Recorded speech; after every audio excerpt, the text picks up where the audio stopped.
Marina Di Marco, licenciada en Letras y docente UCA, profundizó sobre su proyecto acerca de la literatura y filosofía infantil.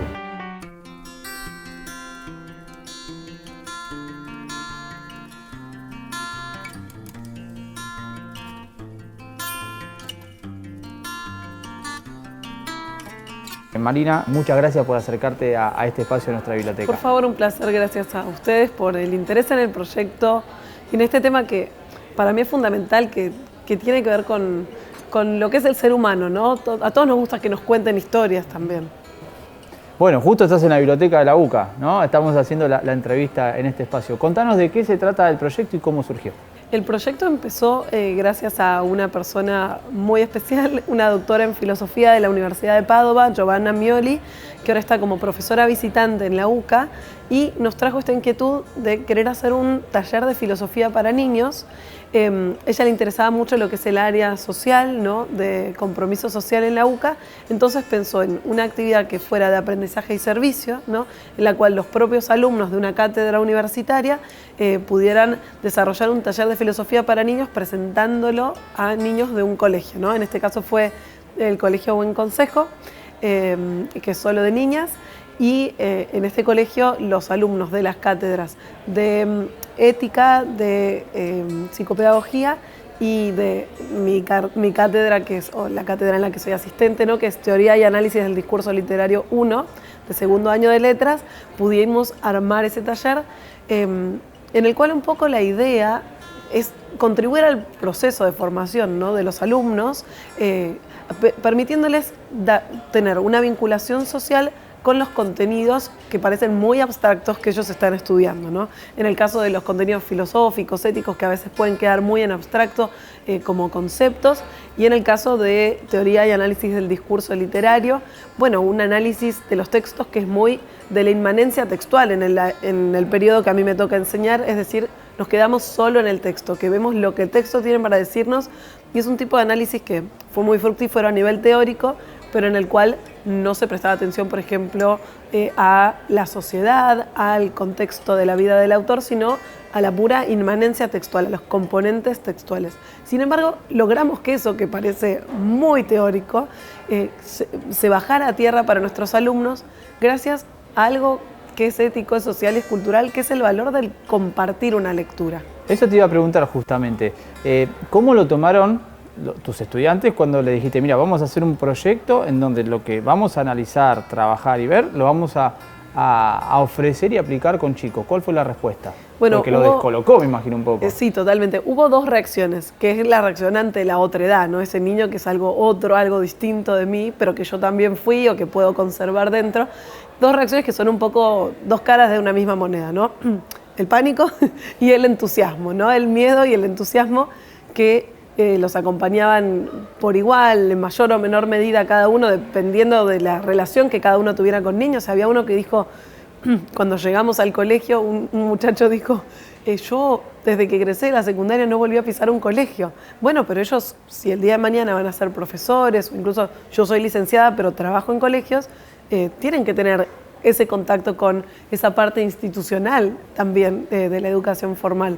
Y en cuanto al contacto con los niños, fueron muy bien preparados, o sea, venciendo entre ellos y acompañándose, porque era un trabajo en equipo, en esta cuota de miedo y entusiasmo, lograron preparar algo poniéndose en el lugar del chico, que me parece lo fundamental para toda experiencia con literatura infantil y también con filosofía para niños.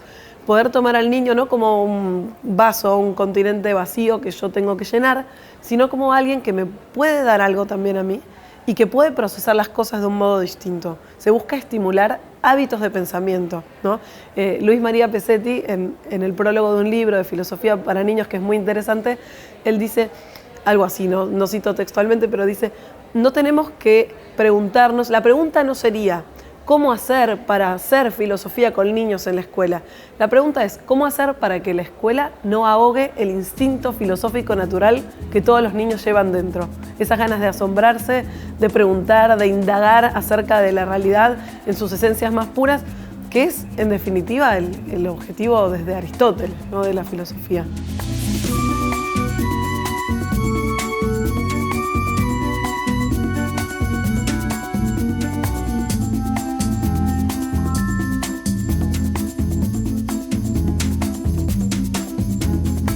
dijiste que esos chicos les dieron muchas cosas. ¿Qué fue lo que les dieron a ustedes?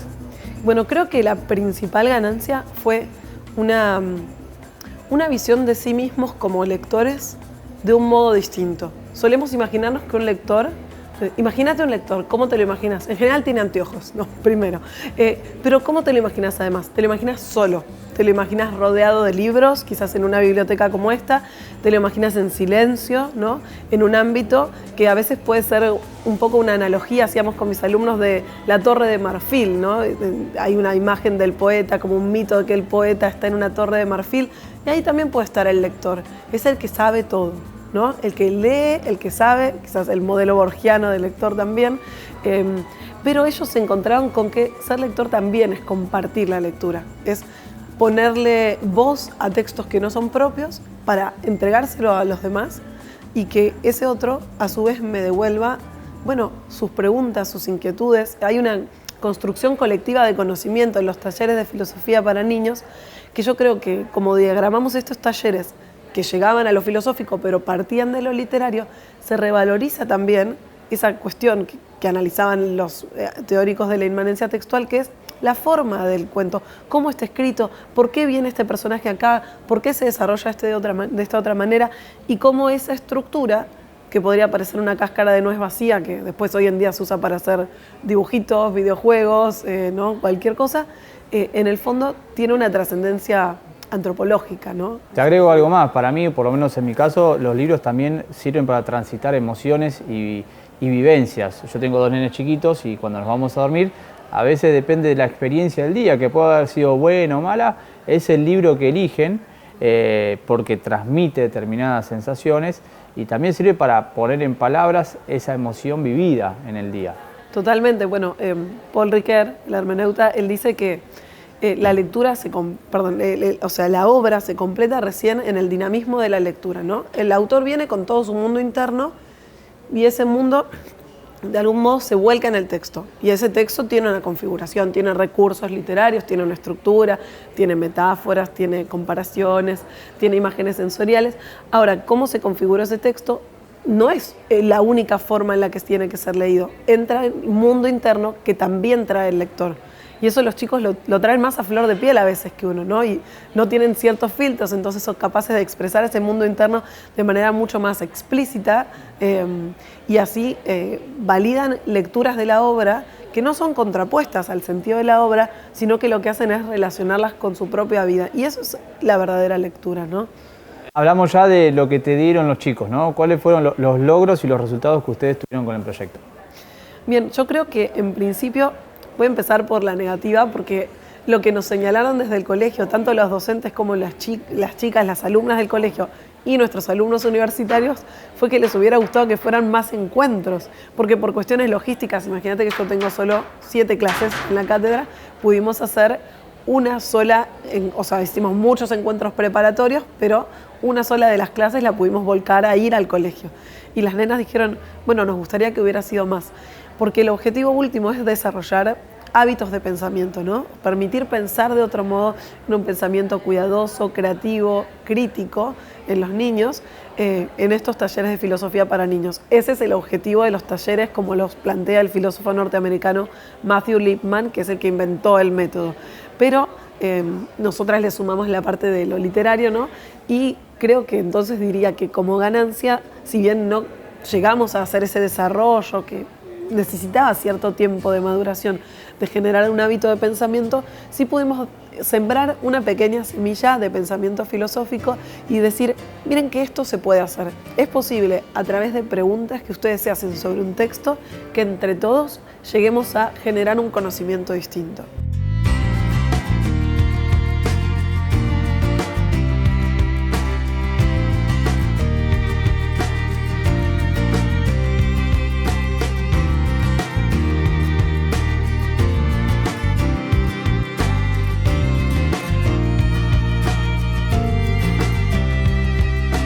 Trabajás mucho con la literatura infantil. ¿Por qué es importante que un chico lea cuentos? Es fundamental, primero porque le permite procesar, quizás desde lo emocional, como vos decías, y también desde lo psicológico en general, le permite procesar de un modo distinto las cosas que vive cotidianamente, ¿no? Esto de poder volcar la realidad, y a medida que vamos separando lo que es ficción de lo que es realidad, nos vamos dando cuenta de hasta qué punto los juegos que ellos hacen, ¿no? Ellos se van dando cuenta, ¿no? Hasta qué punto los juegos que ellos hacen tienen un poquito de realidad, un poquito de ficción, y cómo eso les permite sentir mejor, pensar mejor, obrar mejor, y por lo tanto también, en última instancia, formar una sociedad mejor, ¿no? Y no estoy hablando de que tengan que leer siempre cosas que sean con valores, ¿no? Esta literatura explícitamente pensada, quizás hasta en algún punto termina siendo medio panfletaria, moralejística o demasiado didactizante para mi gusto. No estoy hablando de que tienen que leer solo ese tipo de textos, ¿no? Hay muchos textos que, sin apuntar a eso, cuentos para niños como los de Graciela Montes, por ejemplo, que son más humorísticos, o Emma Wolf, hablando de autores argentinos solamente, pero que son Matilda, la gran novela de Roald Dahl, digo, sin ser explícitamente mensajísticos, no tienen un mensaje, pero tienen una estructura, ¿no? Que tiene a veces que ver con lo heroico, que tiene a veces que ver con la resolución de algún tipo de conflicto. Hoy en día el tema de la resolución de conflictos en los colegios es fundamental que lo enseñemos, casi como algo transversal a todas las áreas, ¿no? Mi marido es maestro, ahora es director de escuela, y él decía, bueno, cuando enseñamos a resolver problemas en matemática, también le estamos dando herramientas al chico para que cuando tiene un problema en su casa, quizás una situación de violencia doméstica incluso, lo pueda llegar a decir, lo pueda llegar a expresar, lo pueda llegar a resolver o encontrar una resolución, por lo menos en su pequeño mundo. Para mí la ficción es algo fundamental. No solo tener un escape, ¿no? Porque muchos dicen la ficción, la literatura es evasión, es fantasía. Sí, es cierto, es eso. Podemos tener un escape, pero al mismo tiempo hay ciertas ficciones, los mitos griegos con los que trabajamos nosotras o los cuentos tradicionales. Yo trabajé en particular con los chicos de letras con Caperucita Roja, ese fue el cuento que llevamos al Buen Consejo. Son obras que nos hablan de algo que está más allá. No solo nos entretienen o nos permiten llegar a la fantasía, sino que a veces, como decía Tolkien, tienen una verdad ulterior. Son mentiras, puede ser, ¿no? Mitos. Puede que sean mentiras, pero nos hablan de una verdad más profunda que esa cáscara de fantasía que pueden tener. Y también fomentan la imaginación y la expresión en los chicos, con lo cual es muy bueno eso. Para cerrar, porque viste el tiempo en la tele es tirano, ¿no? Como dicen siempre. Hablaste recién de Caperucita Roja. Los libros infantiles cambiaron su sentido y sus contenidos, ¿no? ¿Qué reflexión puedes hacer con esos libros tradicionales que antes te hacían leer y la oferta que hay ahora? Bueno, lo primero que hay que aclarar es que los cuentos tradicionales no estaban dirigidos para niños, ¿no? La mayoría de ellos surgen en un contexto de oralidad, donde las primeras versiones ni siquiera están escritas, después son puestas por escrito, ¿no? Por autores como los hermanos Grimm. Entonces eran obras que quizás alguien las sabía y la contaba, y todo el pueblo estaba ahí, no solo los niños. Y después se fueron seleccionando y fueron quedando como parte del canon, si se quiere, de la literatura infantil. Y hoy en día lo que hay es una gran cantidad es como la literatura infantil hoy en día, las editoriales, es una usina de versiones, ¿no? Versiones y reversiones del mismo cuento, en el sentido en que vos decís que cambiaron, muchas veces se suprimen ciertos elementos de violencia o se los acompaña de imágenes que hablan de lo metaficcional, ¿no? Hay una versión, no recuerdo el autor, pero una versión de Los Tres Chanchitos donde se trabaja con la misma noción de qué es un cuento y qué es lo que estamos leyendo. O el mismo Luis Pesetti tiene una versión Caperucita Roja como la contaron para Jorge, donde se trabaja esta cuestión de lo metaficcional. Creo que lo importante es considerar esta semilla de relato, la importancia del relato, para mí, que es eterna en todos los cuentos, o que al menos debería hacerlo en una versión seria, ¿no?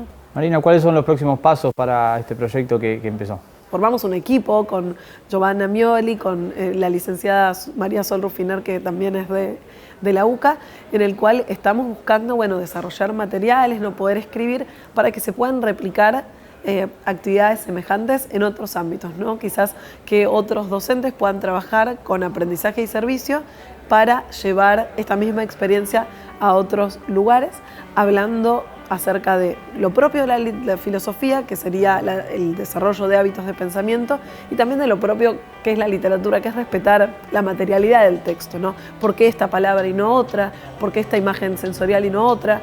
Si es un libro ilustrado, ¿por qué este color y no otro, ¿no? Y todo eso creo que es una interdisciplinaridad muy favorable que va en línea con las investigaciones que se están desarrollando en la universidad. Felicitaciones por el proyecto y muchas gracias por tu visita a Punto Convergente TV.